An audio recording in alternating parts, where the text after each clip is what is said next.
porque tengo una cosa la semana, el miércoles siguiente, el martes siguiente, perdón. ¿Sí? Entonces puedo depender de eso y yo les avisaré, ¿de acuerdo? Mañana vamos a hacer la práctica de anestesia. Necesito que me traigan todo el equipo de anestesia estéril, el instrumental estéril, las agujas. Aquí no va a haber nadie que estoy nervioso, nerviosa. ¿Sí? Ya lo sabes hacer, entonces pues vamos a hacer la técnica, alguna técnica que se nos ocurra. Bueno.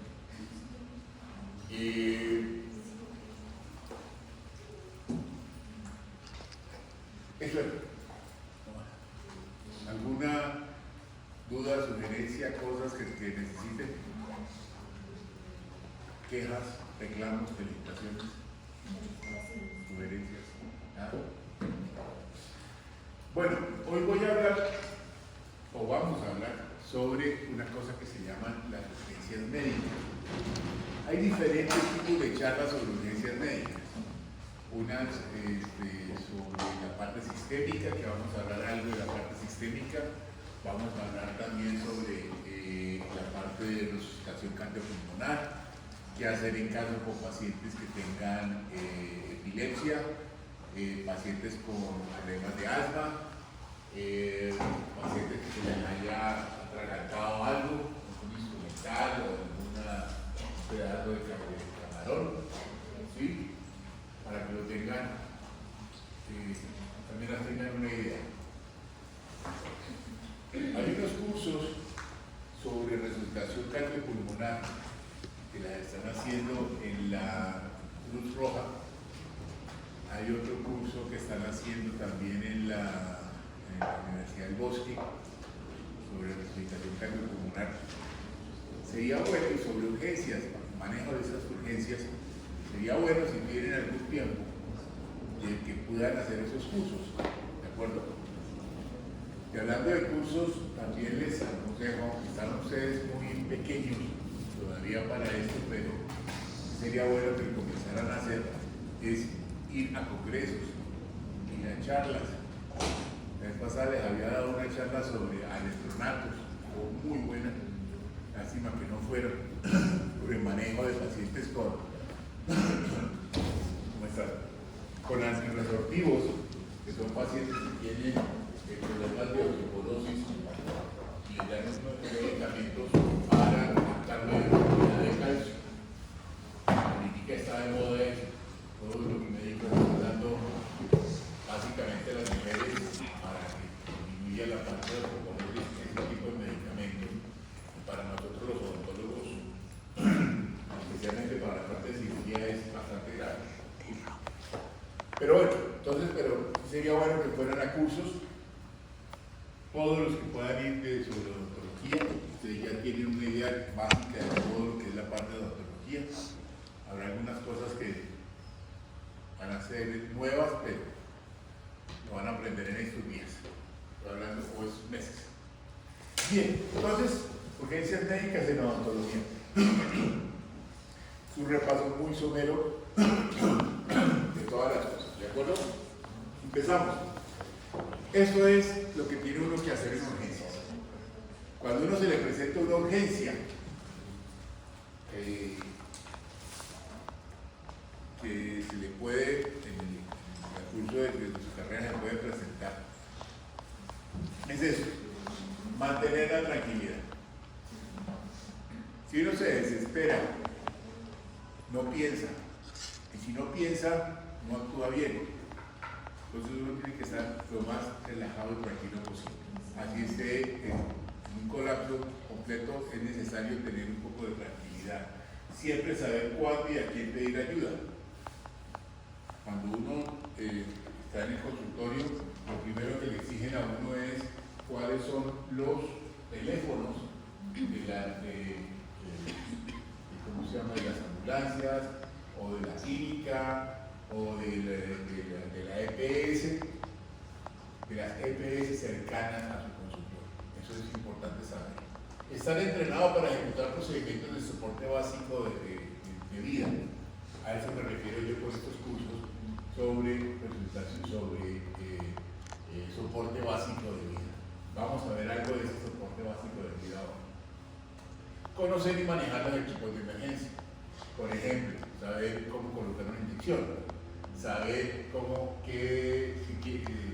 se coloca una máscara de oxígeno. Son pequeñas cosas, saber dónde está el pulso, la presión arterial, todas esas cosas son las cosas que necesitamos atender para una emergencia. ¿Cuál es la diferencia entre urgencia y emergencia? ¿Alguien sabe? ¿Qué diferencia hay entre urgencia y emergencia? ¿No? ¿Qué? Que la urgencia ya debe ser atendida ya. La emergencia es como una alerta. Sí, por eso le dicen están las urgencias. ¿Sí? Urgencia quiere decir que hay peligro de vida. Emergencia es que está por tener peligro de vida. ¿De acuerdo? Entonces, esa es la diferencia entre urgencia y emergencia. Uno que la urgencia es que ya el paciente está que se muere. Y emergencia es de que tiene unos síntomas y unas cosas que pueden producir un efecto secundario que sería la muerte. ¿Entendido? ¿Sí? Bien. Importante. Anamnesia. ¿Alguno de ustedes sabe tomar el pulso?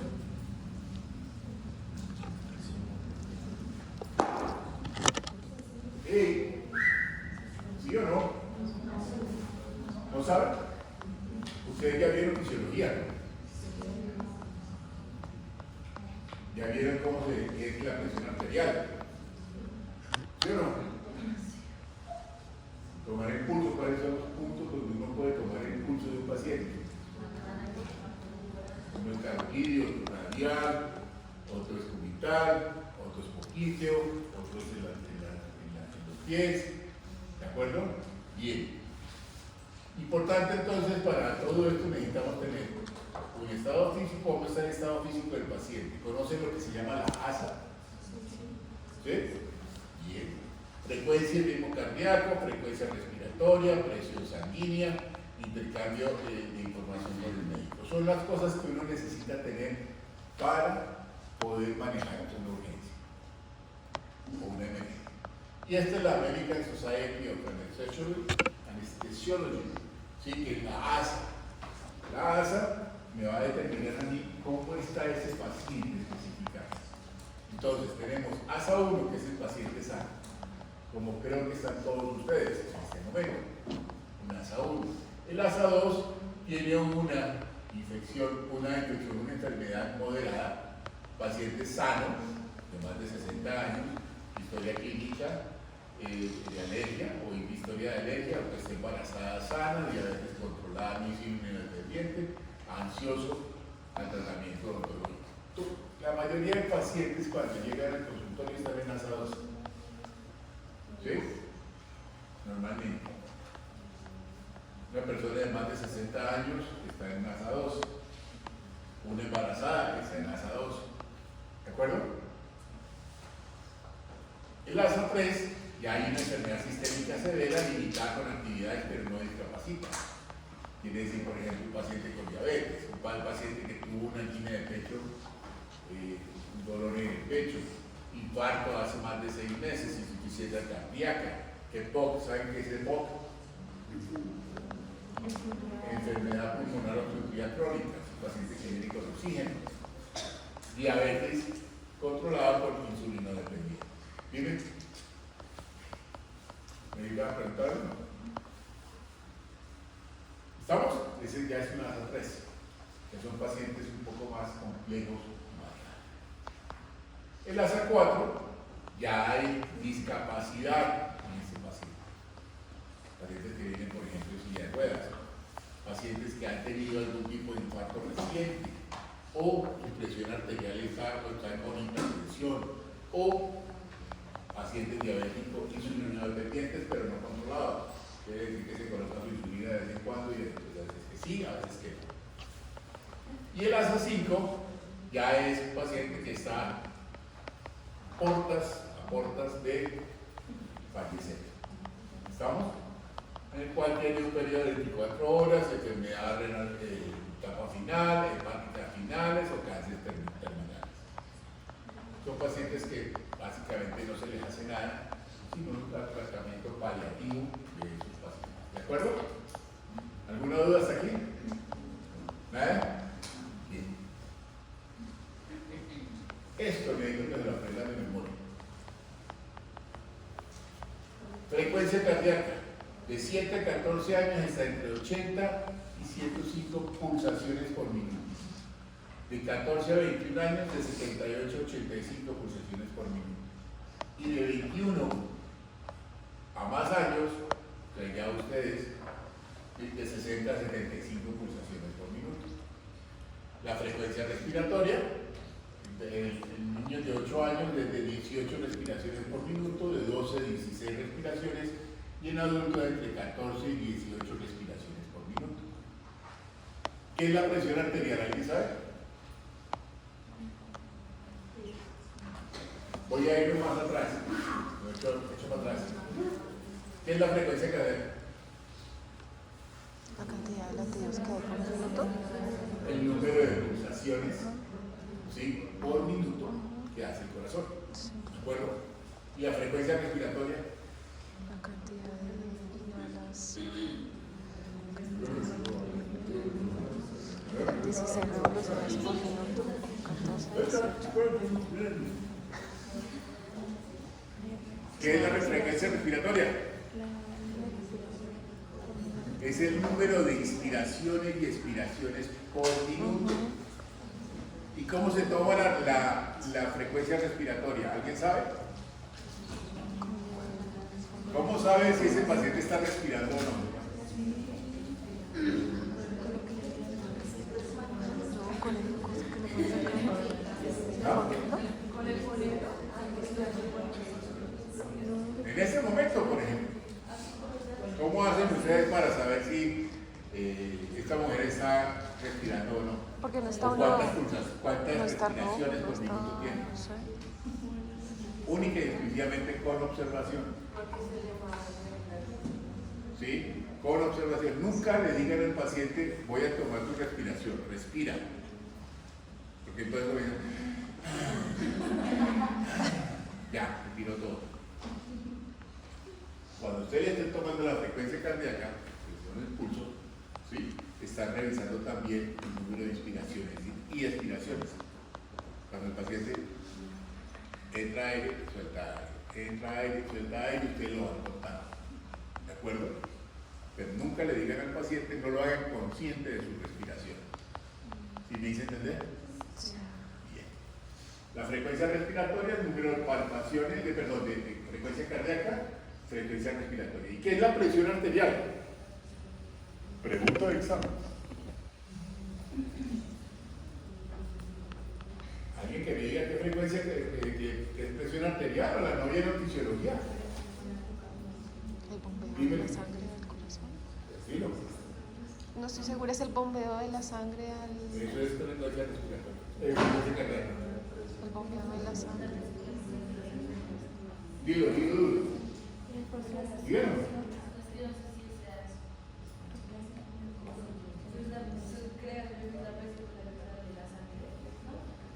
Casi. Bombeo. Presión arterial es la fuerza que ejerce la sangre sobre las paredes arteriales. Cuando entra la sangre o sale la sangre, entra con una presión específica, una fuerza. Y eso hace una fuerza contra las paredes arteriales. Eso es lo que se llama la presión arterial. ¿Y cómo se toma esa presión arterial?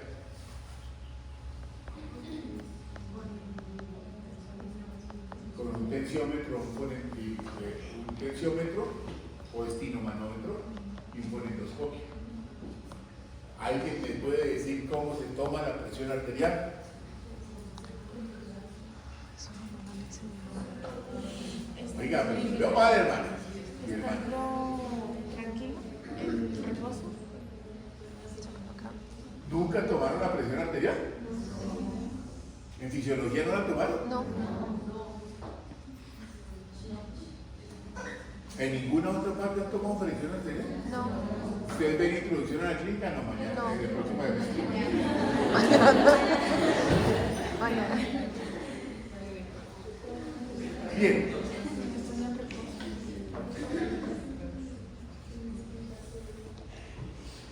Este es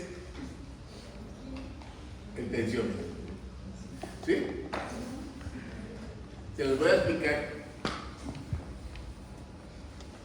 muy rápidamente. El tensiómetro se coloca. ¿Para qué sirve esto? Esto se llama tensiómetro o efinomanómetro. ¿Sí? Tensiómetro. Vamos a complicar la cosa.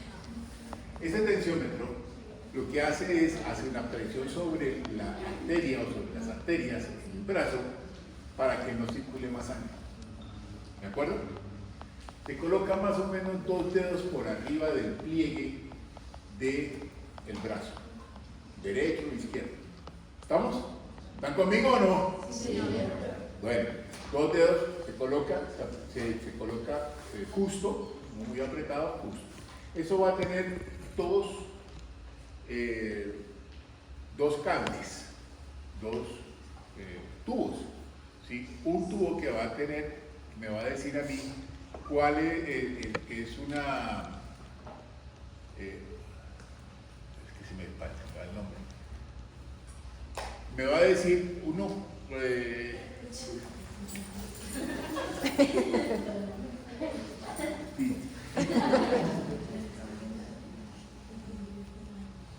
Ese me va a decir cuál es la presión que tiene. Y el otro tiene una bombita. Yo voy a comenzar a insuflar, a apretar. ¿Para qué? Para que esto de aquí comience a aumentar. ¿De acuerdo? Se va inflando y me va apretando el brazo. Normalmente la presión arterial es de 120 más o menos 20, 80 más o menos 10 milímetros de mercurio.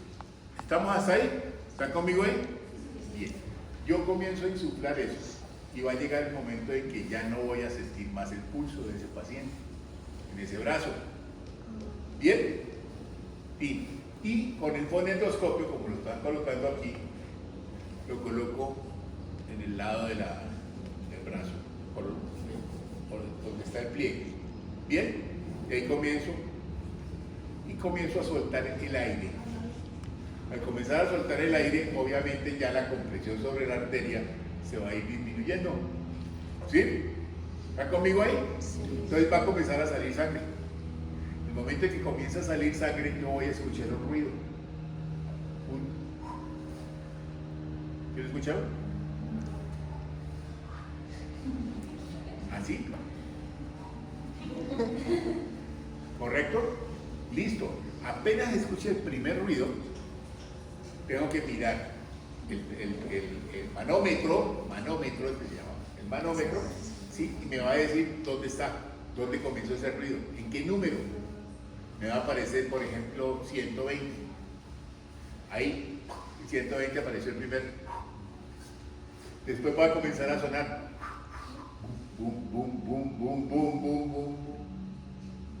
Y desaparece. ¿Qué quiere decir? En el caso de que yo esté soltando el aire, pues obviamente la primera es la presión que tenía y comienza a soltarse el aire hasta que desaparece. En el momento en que desaparece, yo miro el manómetro. Voy a decir un número, 80. ¿Sí? En 80 ya no escuché la pulsación. ¿Estamos hasta ahí? Sí. ¿Correcto? Entonces, ahí voy a marcar yo cuál es la presión arterial de ese paciente. 120, donde el primer ruido, y 80, donde fue el último ruido. ¿Sí? Ahora vienen los digitales, pero los digitales no son tan certeros, aunque digan, sí, digital, ¿cómo no? Sí, mi celular es digital, tal. No, sí. Me va a decir lo mismo. Él me va a presionar el brazo, o la mano, la muñeca, y me va a decir más o menos cuál es la pulsación que yo tengo, o la presión arterial que yo tengo. También da la frecuencia cardíaca y esas cosas. ¿De acuerdo? ¿Estamos hasta ahí?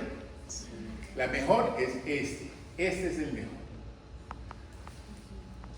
Porque lo escucho, siento y voy manejando. Entonces, las presiones arteriales normales, está en 120 más o menos 20, que quiere decir que si yo tengo una presión arterial de 100, ¿sí? Es baja dentro de lo normal. ¿Estamos? O si tengo una presión arterial de 140, es alta dentro de lo normal. Ese es el rango que puedo tener. 100, 140. Quiere decir que es 120 más o menos 20.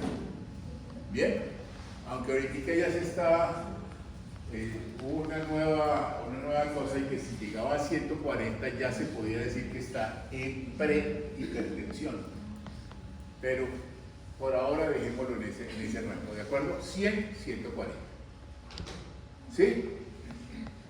Bueno, y eso es la presión sistólica. Sistólica quiere decir que es el momento en que entra la sangre al corazón.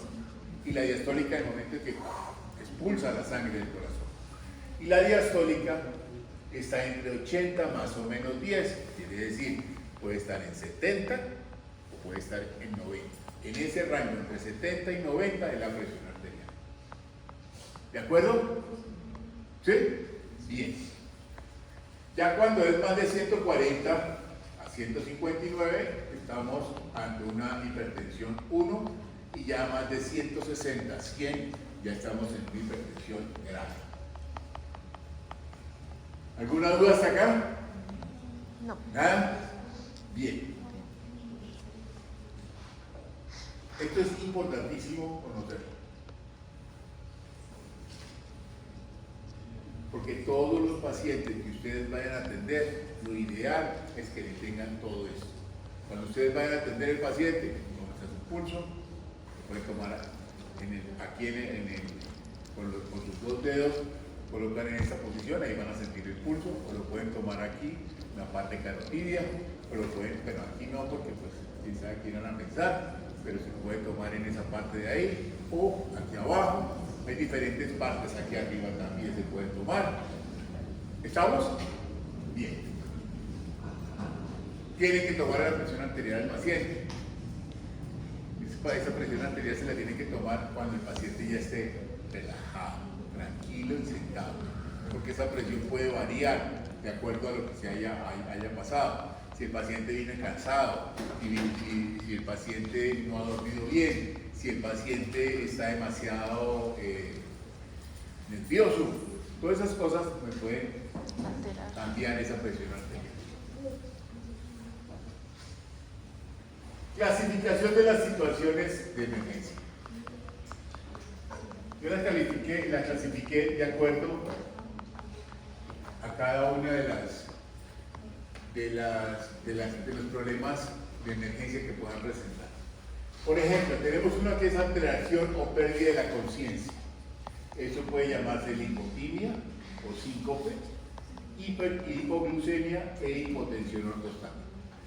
¿Qué quiere decir esto? Con este tipo de síntomas o signos, ¿sí?, puede el paciente perder su conciencia o parcialmente perder su conciencia. Vamos a ver una por una. La hipotimia. ¿Se acuerdan que les dije yo que era el paciente ese que me voy pero no me he ido? ¿Sí? Esa es una lipotimia, que es un malestar pasajero caracterizado por una sensación angustiante, palidez, sudoración, tinnitus, y no hay pérdida de conciencia. No hay pérdida de conciencia. ¿Saben qué es tinnitus, no? En los oídos, zumbido en los oídos. ¿De acuerdo? Entonces es el que, me voy, pero no se ha ido. Una hipotimia. No hay pérdida de conciencia. ¿De acuerdo? ¿Sí? Bueno, pacientes nerviosos, no, es que no puedo, que sí, que no. Eso. Y el otro es el síncope, que es una pérdida repentina y momentánea de la conciencia debido a una súbita disminución del flujo sanguíneo y oxigenación cerebral. Esto de aquí no es que le está arrastrando, ¿sí? Estoy arrastrando porque no, lo que pasa es que le está levantando los pies o las piernas para que haya una circulación, un retorno venoso se llama, y pueda llegar mejor al cerebro. ¿De acuerdo? No es la mejor foto, pero ¿sí? Entonces, para que lo tengan presente, son esos pacientes que, por ejemplo, no desayunaron o no han comido nada durante el día, llegan al consultorio y ¡pum!, se desmayan por el nerviosismo también. Aquí he visto ya varias niñas, específicamente niñas, que no han comido, entonces no comen, lo que llegan es a desmayarse.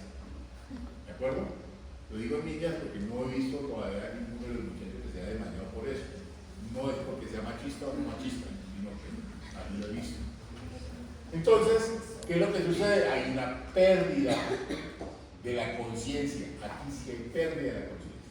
Es un 5.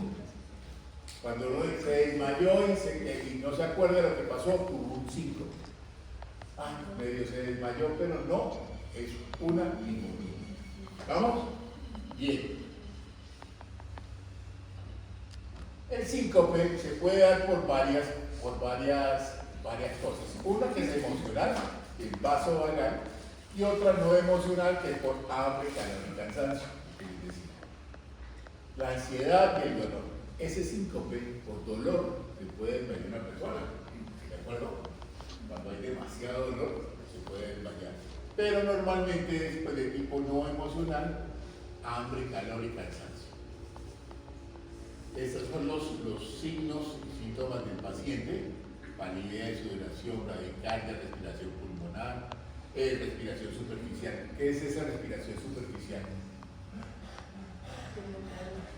No es una inspiración que entra y sale, sino ¿de acuerdo?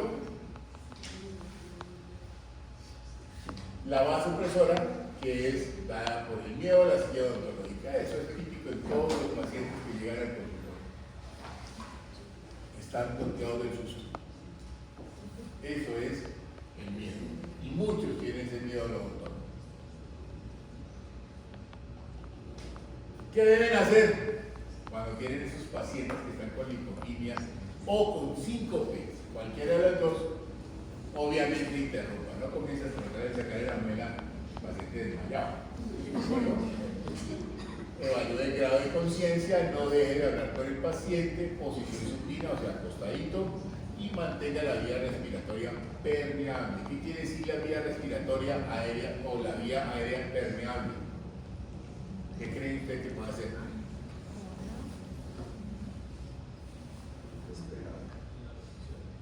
Cuando yo hago,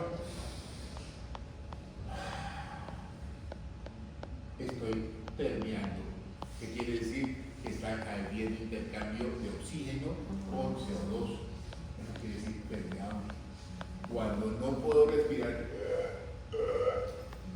eso no está permeable. Quiere decir que no hay cambio de oxígeno con CO2. ¿Entendido? Por eso se dice vía aérea permeable. ¿Sí? Pregunta examen. Ya le respondí clarito al examen. Oiga y observe al paciente respirando. Evalúe el pulso.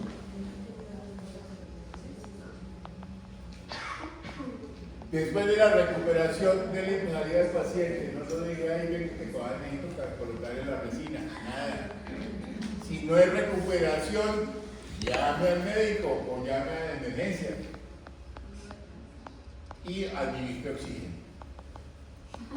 En muchos de los consultorios que he ido, que yo voy mucho a los consultorios, normalmente no hay oxígeno. No tienen los tanques de oxígeno. Uno debería tener un tanquecito de oxígeno por si acaso. Eso todavía les va a faltar un poco de tiempo para eso. Pero normalmente eso es lo que debería hacerse. ¿Alguna duda hasta aquí? ¿Seguro? Bien. Ahora vamos a ver uno que se llama hipoglucemia,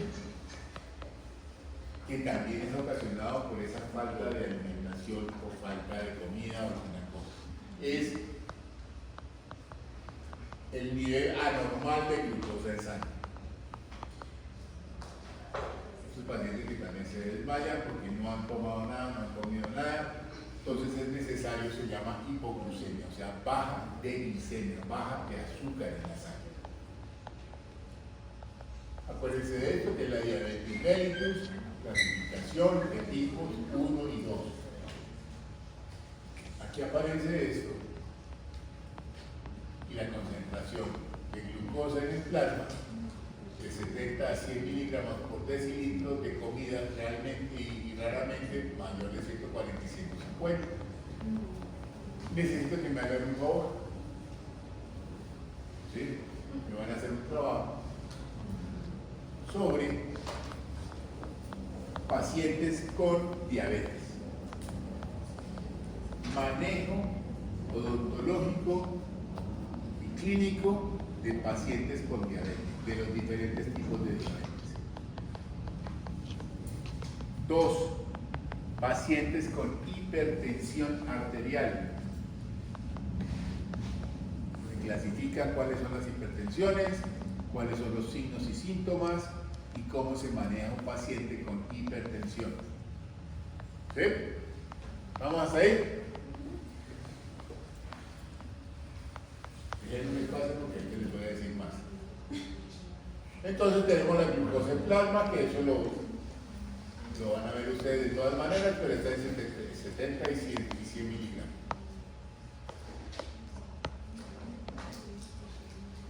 La hipoglucemia puede ser por excesiva dosis de insulina, excesiva hipoglucemiantes orales, inyección de alcohol y ayuno.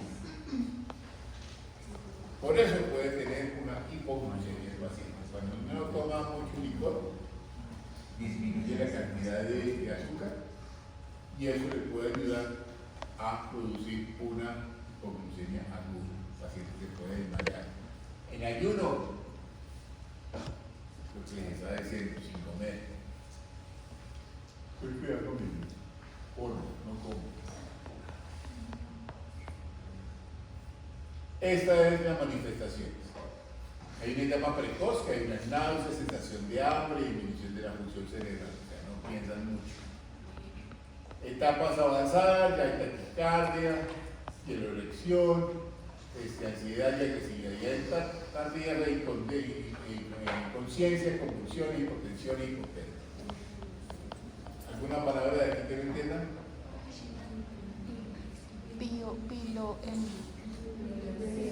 Lo que hace Amparo Grisales. Sí, listo. Se eriza. Cuando ven al novio, eso es una pilorección. Y sudoresis. ¿Cómo se llama? Se eriza. Sudoresis. Cuando ven entrar a su docente en cirugía, eso es pilorección. ¿Bien? ¿De acuerdo? Bien. ¿Qué hacer? ¿Qué hacemos cuando tenemos una cosa de estas? O sea, como borracho, suspender el procedimiento. Nunca le administre insulina. Administre carbohidratos vía oral cada 5 minutos. ¿Qué quiere decir eso? Por ejemplo, unas goticas o un dulce. ¿Sí? O pueden coger una gasa, la mojan con agua con azúcar, se la colocan debajo de la lengua. ¿Sí? Y lo mantienen en observación por 30 minutos. Si el paciente no responde, está consciente pero no responde, ya lo habíamos dicho, colóquele glucosa al 25%, pero lo que les digo que es mejor hacerlo es esto, miren, ¿bien? Le colocan una gasa por debajo de la lengua, embebida en azúcar, y el paciente estoy seguro que va a responder. Ya ahí si hay problemas más fuertes, por ejemplo, que ya esté inconsciente y todas las cosas, cosas. Entonces lo que hay que decir es que coloque los pies elevados para que llegue mayor cantidad de sangre al cerebro, para que pueda reaccionar mejor. Evalúe la respiración y el pulso. Llame a urgencias inmediatamente. Esto de aquí, administre solución glucosa 25% endovenosa o gasa bebida en azúcar. Esto de administrar la glucosa es difícil porque toca inyectarlo y todas las cosas, colocar el suero, ¿sí? Entonces, pero eso lo hace ya en el hospital. Mientras tanto, colóquenle la gasita o una, que si está consciente, una bebida con un poquitico de azúcar o un dulce. Si está consciente. Inconsciente, nunca le vayan a dar medicamentos, nunca le vayan a dar agua, pues, a una persona inconsciente. ¿Hasta aquí entendido? Bien. Hipotensión ortostática. Esa es otra que se presenta mucho. ¿Cuántos de ustedes están acostados y se levantan de una? Ya como que desmayados. ¿Tienen punticos? ¿Le han pasado? Sí. ¿No? ¿Estaba que se levanta de una? Uy, ¿qué pasó? Eso se llama hipotensión ortostática, que es caída brusca y excesiva de la presión arterial que puede ocurrir cuando el paciente asume una posición vertical. Por eso, cuando ustedes acuesten al paciente en la unidad, no le dejen que se levante de cabeza, sino lo sientan, esperan que el paciente vuelva y se estabilice y ahí sí que se levanta. ¿Entendido?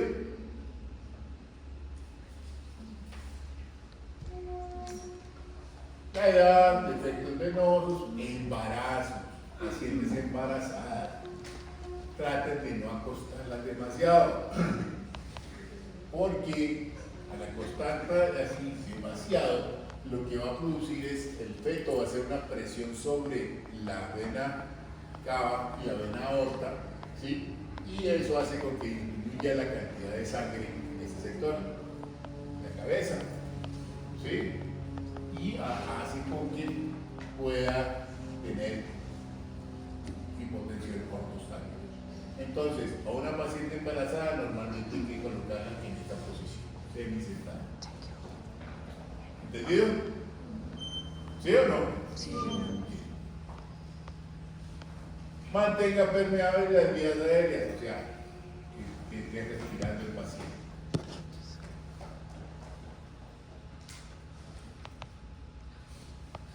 ¿Listo? ¿Dudas hasta acá? Ya vimos lo que es la alteración o pérdida de conciencia. Ahora vamos a ver dificultad respiratoria. Dificultad respiratoria es, por ejemplo, hiperventilación, crisis asmática y obstrucción de vías aéreas. Hiperventilación. El paciente comienza a respirar mucho más rápido de lo normal. Aumento de cantidad de aire inspirado en un tiempo, por unidad de tiempo en los alveolos pulmonares, disminución de CO2 en la sangre y falta de captación en el flujo sanguíneo. ¿Qué quiere decir eso? Cuando los pacientes cuando ustedes ven una persona que está demasiado agitada, ¿sí? No hay un buen cambio de CO2 con oxígeno. Y al no haber ese cambio, uno necesita normalmente CO2 en el cuerpo, o sea, el cuerpo necesita el CO2 para poder hacer el intercambio con el oxígeno, ¿sí? Entonces, a veces ese cambio, esa disminución de CO2 en la sangre, hace que el paciente tenga problemas también de hipolimias o de síncope. ¿Entendido? Entonces, los pacientes agitados, que se agitan demasiado, o que está demasiado agitado, puede producir esto, un proceso de hiperventilación. Bien.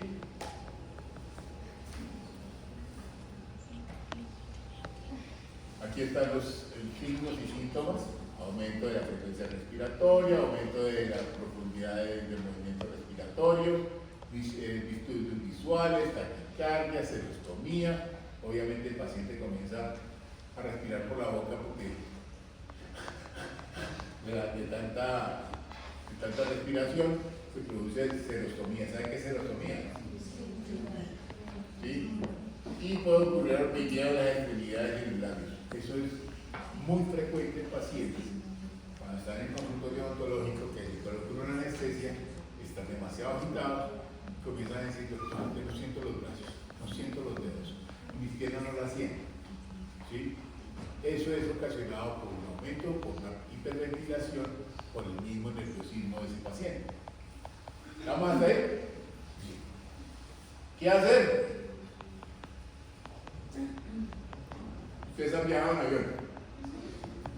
¿Se han visto que en la parte de adelante del avión, aparte de que le coloquen a uno los cómo salir del avión en una emergencia, ¿sí? Hay una bolsa? ¿De acuerdo? Todo el mundo dice que esa bolsita es para vomitar. Sí y no. Esa bolsita es cuando, por ejemplo, pacientes que son demasiado ansiosos, lo que se hace es que con esa bolsa se hace esto. ¿Sí ven? Cuando comienza a hiperventilar, comienza esa hiperventilación, no hay cambio de oxígeno ni CO2, entonces el paciente se puede desmayar porque se coloca es la bolsa tapando la nariz y la boca y que respire por eso. ¿Qué va a respirar? CO2. ¿Sí? CO2, cuando uno coloca una bolsa, todo ese CO2 que está botando lo está devolviendo nuevamente. ¿Entendido? Entonces, ¿qué va a hacer? Ese CO2 va a hacer con que el paciente disminuya esa hiperventilación. Para eso es esa bolsita. Si el paciente, ustedes lo tienen, está hiperventilando, denle la bolsita. Lo coloquen, no para que vomite, sino para que respire sobre esa bolsa. ¿Entendido? ¿Sí? Entonces, con esto va a aumentar la cantidad de CO2 y el paciente va a ir disminuyendo esa ansiedad y va a hacer un mejor intercambio de CO2 con oxígeno. Nunca le coloque oxígeno. ¿Por qué? Porque el paciente no está necesitando oxígeno, está necesitando CO2. Es rara la cosa, ¿no? Pero para que pueda relajarse. Porque hay una alcalosis respiratoria, o sea, hay un cambio de ese pH en la respiración y el paciente necesita que se respire enriquecido en CO2. ¿De acuerdo? Si ustedes han visto, todos digo, háblenle y tranquilice al paciente. Si ustedes también comienzan a hiperventilar, con el paciente, por eso les dije la primera cosa que tienen que hacer: tranquilo, relajado. Puede que por dentro esté que le dé un infarto, pero ustedes tienen que demostrarle al paciente que no hay ningún problema. Como ese paciente cuando está con parálisis facial, que sale el alumno corriendo, detrás sale el paciente y detrás sale el odontólogo, ¿sí? Tiene que tener tranquilidad. ¿Entendido? Bien. Otro es la crisis de asma, que puede ser asma bronquial, hay una crisis asmática, estrechamiento de las grandes y pequeñas vías aéreas, hay una enfermedad obstructiva crónica, un aumento de reactividad de la tráquea y los bronquios y estimula estrechando las vías aéreas. Eso es una crisis asmática. Los pacientes con asma normalmente saben que tienen esa crisis asmática y ellos andan con un aparatico para aumentar ese volumen o esos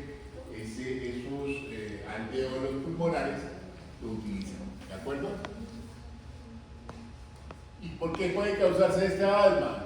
Básicamente por olores, el acrílico y el eugenolato, los anestésicos, la humedad del medio y partículas de polvo son lo que le pueden producir esa crisis asmática.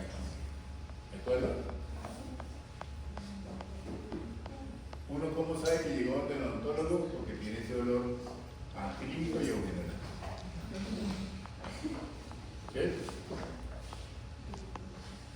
¿Qué debemos hacer? Interrumpa, relaja al paciente. Normalmente los pacientes ya cuando van a tener esa crisis asmática lo saben, vuelvo y lo repito, ya lo saben. Entonces, colóquenlo en una posición relativamente, ¿cómo se llama? Cómoda. Ellos llevan siempre su broncodilatador aquí y le pueden dar oxígeno, 5 litros por minuto. Olvidémonos del oxígeno, porque no lo tenemos. Pero entonces, con esto ellos llegan los 2 puff y están más tranquilos. ¿De acuerdo? ¿Vamos a hacer? Bien. ¿Alguna duda con respecto al alma? ¿No? Eso es lo que me gusta de ustedes, que no está tienen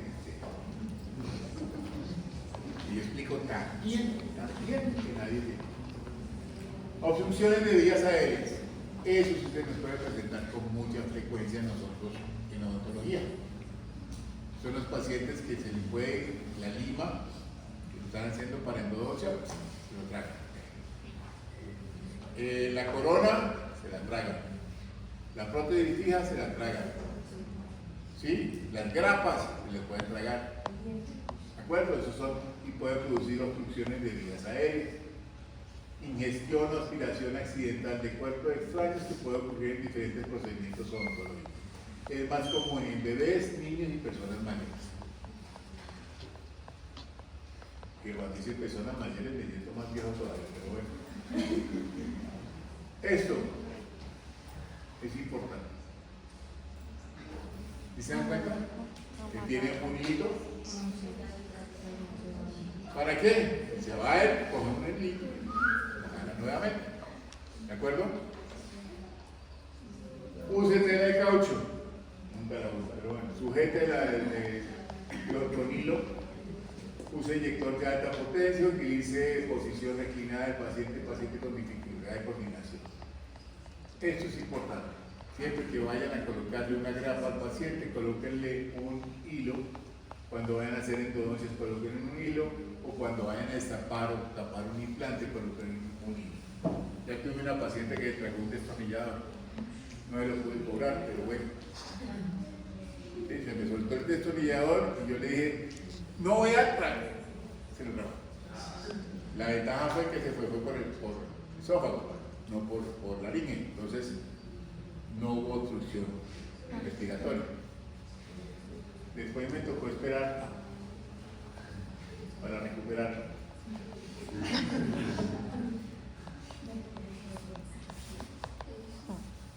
Listo. ¿Qué hacer si se le llega a caer? Normalmente en niños es donde puede suceder eso. Se tragan una canica, una bolita de esas de uña, ¿sí? ¿Sí? O un juguete o alguna cosa de eso. Eso es lo que tienen que hacer. Coloquen el niño boca abajo, extiéndanle la mandíbula, miren aquí, y den unos golpecitos suaves.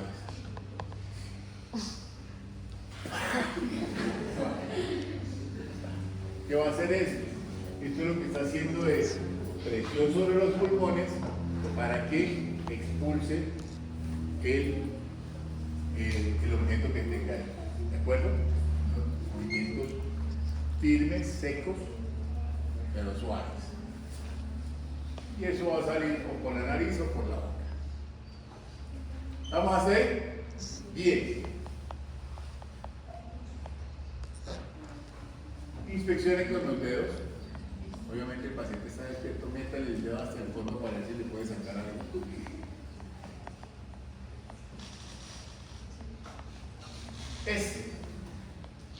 Lo han visto ustedes en películas, ¿no? Que es procedimiento de Heimlich. Este procedimiento es un procedimiento en el cual yo cojo el puño, lo coloco en el diafragma por encima por debajo de la parte inferior del esternón. Ahí hago una compresión, cojo al paciente de esta forma y la levanto. ¿Sí? Al hacer esto, estoy haciendo presión sobre el diafragma, este hace presión en los pulmones y el paciente lo expulsa. ¿De acuerdo? Expulsa lo que tenga. Esta es la de Hemlich. El único problema que existe es, depende de la estatura. Para que me den a mí este de Hemlich es un poco más difícil. ¿De acuerdo? ¿Ven? Pero normalmente se presiona, levanta el paciente y eso va a hacer con que impulse lo que tenga varias veces. Si me llega a suceder a mí, ustedes tienen que utilizar la compresión torácica, que es esta. Me botan al suelo, hacen presión en la parte también inferior del esternón, de abajo hacia arriba, o de atrás hacia adelante. ¿Sí? Una buena compresión y eso hace con que expulse lo que tenga ahí. Esas son las dos formas de hacer las cosas. Una que es la de Hemlich y otra que es la de compresión torácica. ¿Entendieron? Yo que están hablando por ahí, ¿están en un comentario específico? Bien. ¿Dudas? ¿Nada?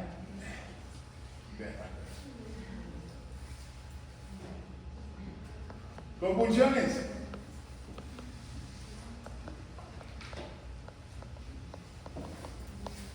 No se presentan con mucha frecuencia, pero sí las ve uno en la calle. A los señores que necesitan plata, les dan convulsiones. Después le saca la fórmula y dicen que necesito que me den para la fórmula. Pero bueno, eso es otra cosa. Pero si acaso llegan a tener algún paciente con convulsiones que se puede presentar, ¿sí? Vamos a tener que hay de dos tipos, unos tónicas y otros clónicas. Las tónicas son contracciones musculares sostenidas, cuando el paciente está totalmente tensionado y temblando o convulsionando. Y las otras son las clónicas, que quiere decir que empieza, para. ¿De acuerdo? Las tónicas y clónicas. Intermitentes con cortos periodos de relajación. ¿De acuerdo? Tónico-clónicas. Es una alteración de la función cerebral caracterizada por una crisis que incluye cambios de la conciencia, actividad motora y fenómenos sensoriales. El paciente no sabe qué está pasando. Aunque los pacientes con convulsiones saben en qué momento les va a dar esa convulsión. Ellos tienen un preaviso. ¿Sí? Entonces, también ellos comentan esta situación. ¿Qué hacer? Obviamente, interrumpir el tratamiento. Primero porque con el corte es difícil el paciente haciendo aquí así sacarle la muela. ¿De acuerdo? Entonces, interrumpa el procedimiento. Coloque en una posición de recuperación. Mire el paciente como lo tiene, acostado, liberado tenga suficiente respiración y la boca o la cabeza hacia un lado.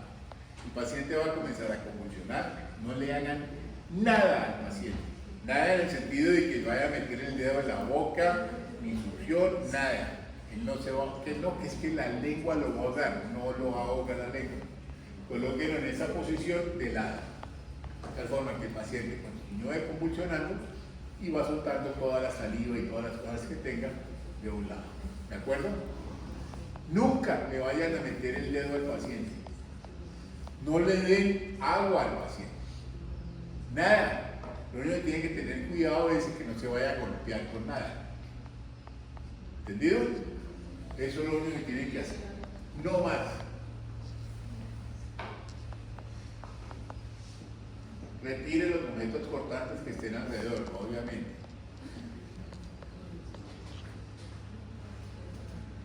Durante el proceso consultivo solamente sostenga de la cabeza. Él va a darle de allá sus convulsiones.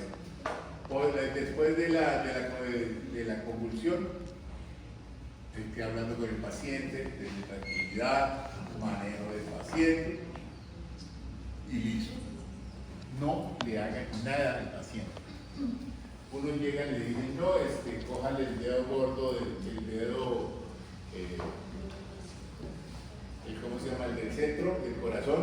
párelo, que le haga aquí así, que le haga aquí así, que le jale la oreja, que le jale el pie, déjenlo, ahí que va a salir solo de su confusión. ¿Entendido? Más importante, nunca le vayan a meter el dedo en la boca, porque si no, él se va a ahogar con su dedo, que se lo rompe, se lo traga. Ah, por la fuerza. ¿De acuerdo? Bien. Paro cardíaco, soporte de vida básica. Paro respiratorio, paro cardíaco, paro cardiorrespiratorio.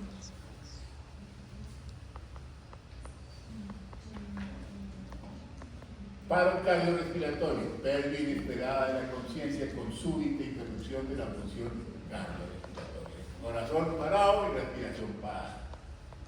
Punto.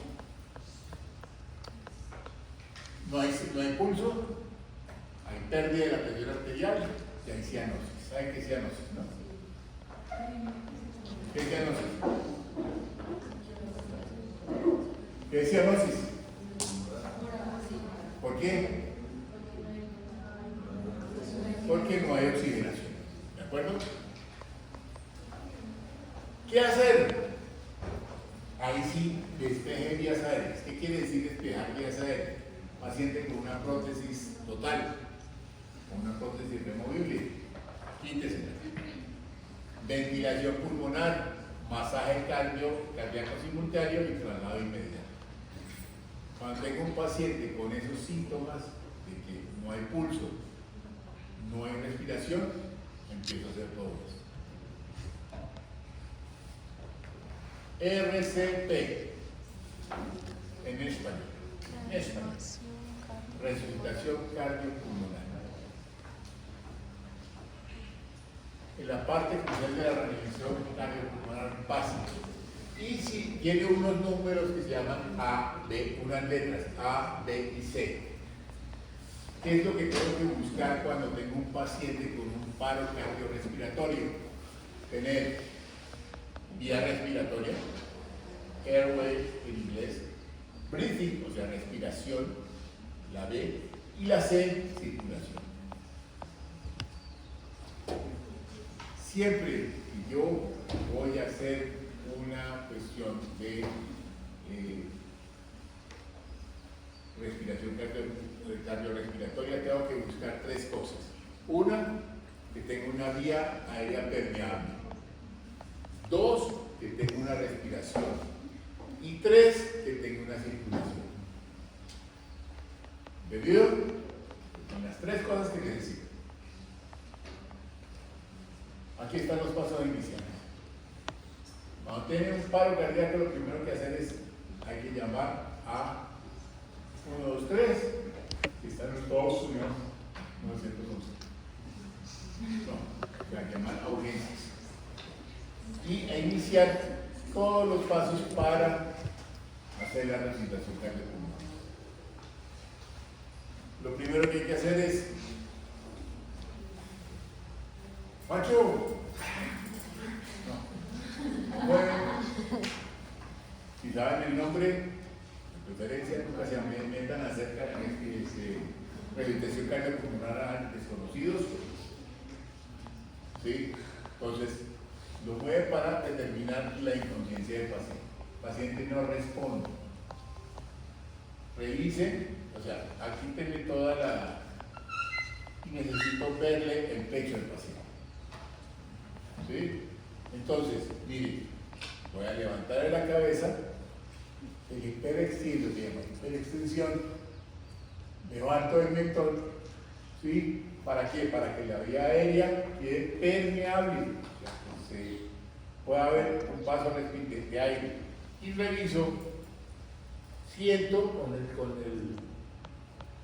con la mejilla, siento la respiración del paciente y al mismo tiempo estoy viendo los pulmones.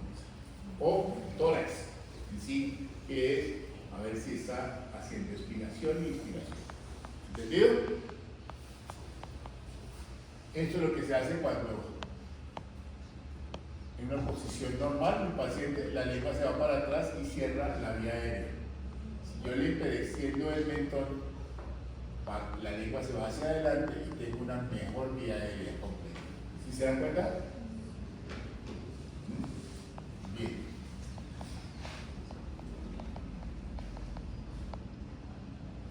Importante, hiperextienda la cabeza, tape la nariz, coja, hiperextienda el mentón,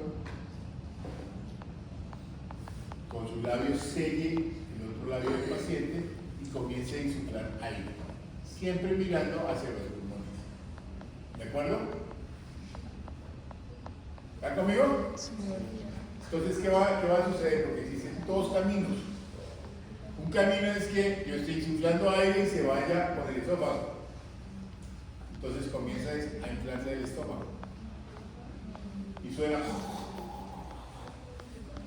¿Por qué? Porque entró al estómago y en el estómago hay líquido. ¿De acuerdo? Entonces hay que hacerlo de tal forma que me llegues a los pulmones. ¿Sí o no? Bien. Ahí está. Eso es una respiración boca a boca. Este es en niños.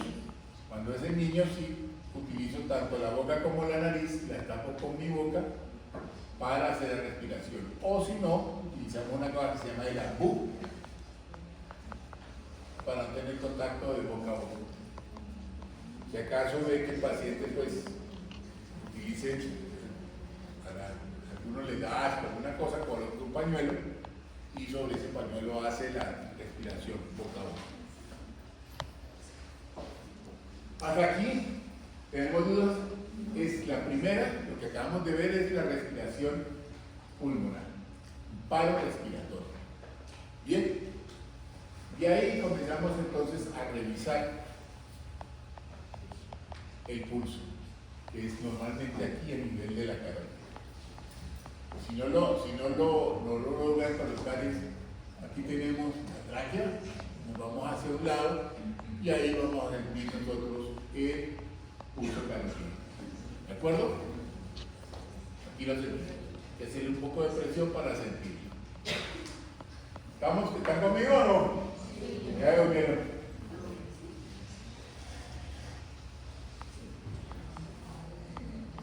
Ahí estoy sintiendo ya el pulso del paciente o no lo estoy sintiendo. No encuentro el pulso del paciente. Quiere decir que el paciente entró en paro cardíaco. Y para rematar, no está respirando, entonces entró en paro cardiorrespiratorio. ¿Estamos? ¿Estamos? Posición del masaje cardíaco. Paciente en esta posición. Voy a irme por debajo de la punta del esternón. Algunos lo llaman los karatecas plexo solar. Y por debajo. ¿Sí? Y voy a colocar la palma de la mano. ¿Sí? Voy a colocar la palma de la mano encima. Y encima de esa palma de la mano voy a colocar mi otra mano. Esta es la posición.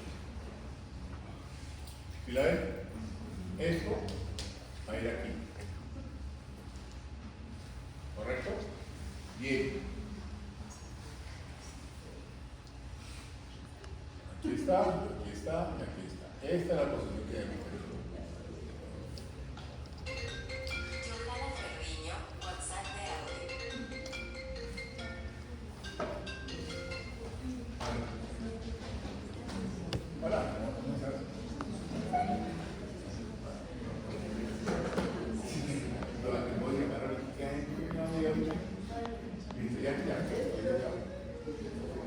Mi sobrina.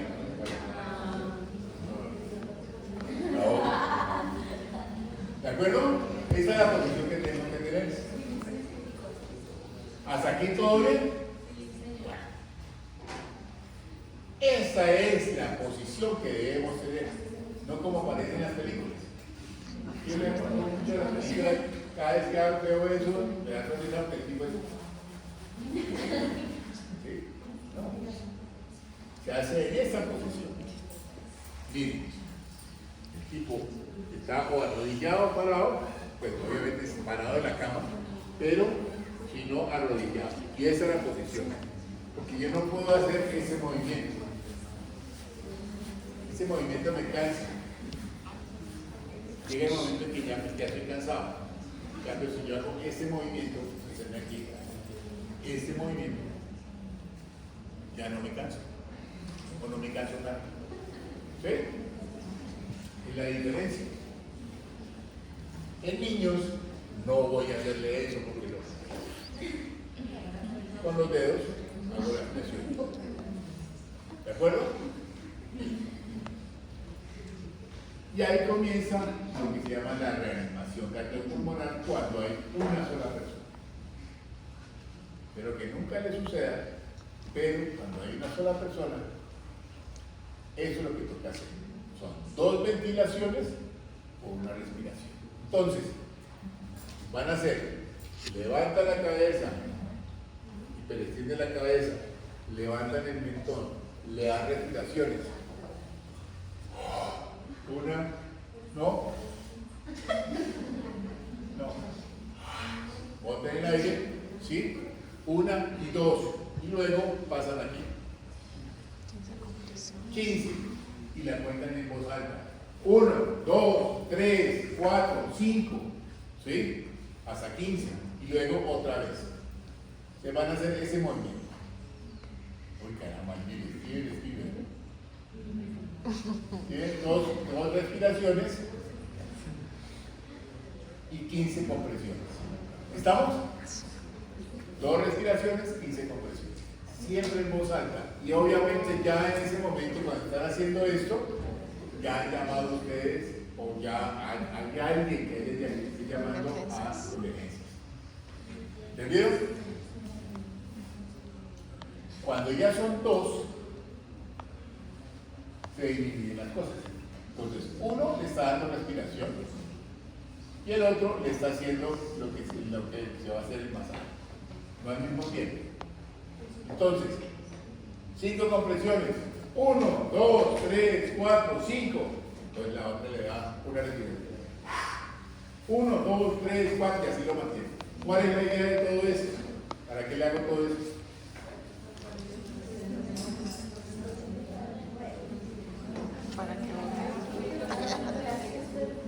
¿Para qué?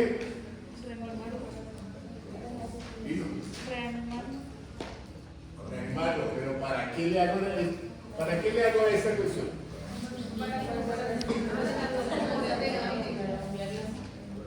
Para bombear sangre. Para bombear sangre al cerebro. Y al mismo tiempo le estoy dando respiración boca a boca para darle oxígeno al paciente. Ahora ya existe en todos los centros comerciales, no sé si ustedes lo han visto, se llama RCP, ¿sí? Que es ¿cómo se llama? Masajeador pero eléctrico, ¿sí? Lo coloca uno y le coloca uno aquí, otro acá, pulse. Eso es lo que quiere hacer es que por esa corriente eléctrica le dé electricidad al corazón para que comience a funcionar. ¿De acuerdo? Si no, hagan eso. Tuve la mamá de mi cuñado, 31 de diciembre de 1980 y algo, le dio un infarto. Me tocó hacer la respiración cardiorrespiratoria, falleció. Pero era porque tenía también un problema a nivel cerebral, tuvo un derrame cerebral, pero me tocó hacer toda esa cuestión en la ambulancia, porque en la ambulancia no tenía ni idea, ¿sí? Hacer el masaje cardiopulmonar, esa fue una. La otra, estuve en Brasil, también, una muchacha tenía 20 años, ella, ¿sí? Y me tocó hacer la reanimación cardiopulmonar. Un accidente, estaban los dos en el moto, eran argentinos, y el novio, el marido, lo que sea, se volvió una miseria, y la moto todo lo estaban tratando, y la niña estaba al otro lado, como era el maxilo, todo pues cuidera. Y la niña tenía, aparte, comenzó a perder la conciencia, a irse, Mientras estaba tratando los otros, me tocó hacerle masaje cardiopulmonar a esta, que la salvé, pues la salvé no, se salvó, ¿sí? Y la cosa, y los otros estaban allá tratando de salvar de la vida al otro. La cadena le quedó cruzada en una cadena que tenía de la moto. Ay, no. Cruzada en el, pues sáquela, todo el mundo había metido, pero esta pelada está que se moría. El otro no se murió tampoco. Pero entonces son cosas que le pueden pasar a uno. Obviamente estaba en un hospital, ¿no? Entonces, un hospital que se llama Pronto Socorro, es un hospital donde vienen todos los accidentes en esa época. Tuvimos que manejar esto. Hicimos un curso de respiración cardiopulmonar o muerte súbita, ¿no?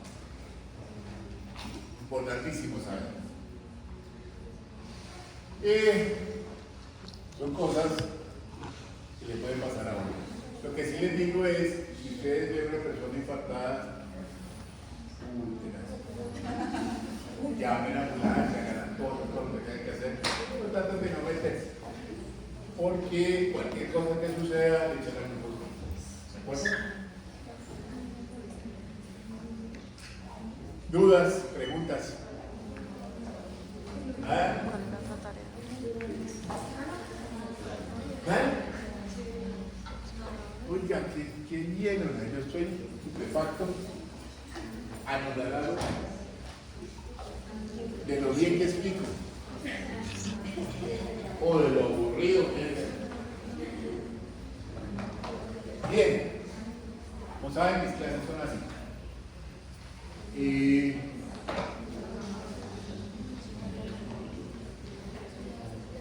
Lo repito y le hago énfasis a eso. Háganle curso. ¿Ustedes ya hicieron inyectología o no?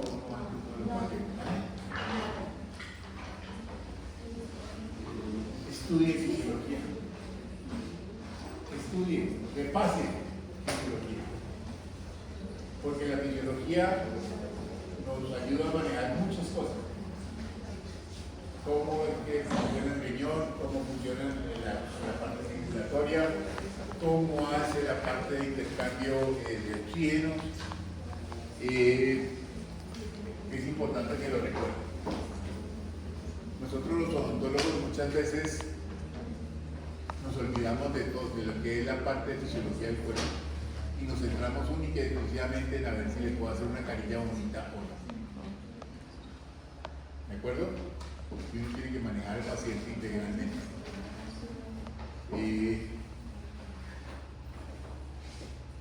A mí me salen unas preguntas, algunos colegas que digo yo, pero ¿cómo así que me hace esa pregunta si eso es lo que debe saber, lo básico que se debe saber? ¿Por qué? Porque se olvidan de toda esa parte de la parte médica que debemos saber, se centran solamente en a ver cómo le quedó, si le quedó el diastema o no le quedó el diastemita, o si le queda bien la sonrisa, o cuál es el color AZ o B36, o lo que sea el color del diente. ¿Sí? Entonces, sean más integrales. ¿De acuerdo? Bien. Hasta luego.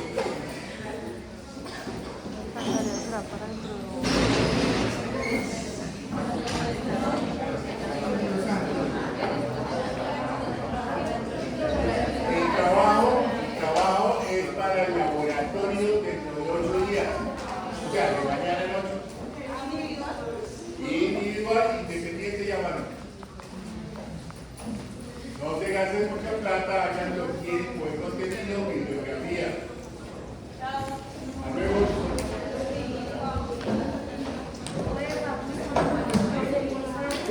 ¿Sabes qué?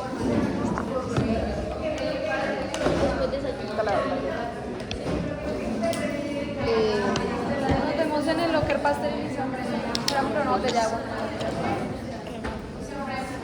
Llevaron las radiografías, o tú ya te las llevaste. Ya yo iba a hacer lo de todo eso. Y yo, la radiografía. Por eso le dije que estaba mal. Y yo no, anoche las fui a hacer la carpeta. Ah, atravesada.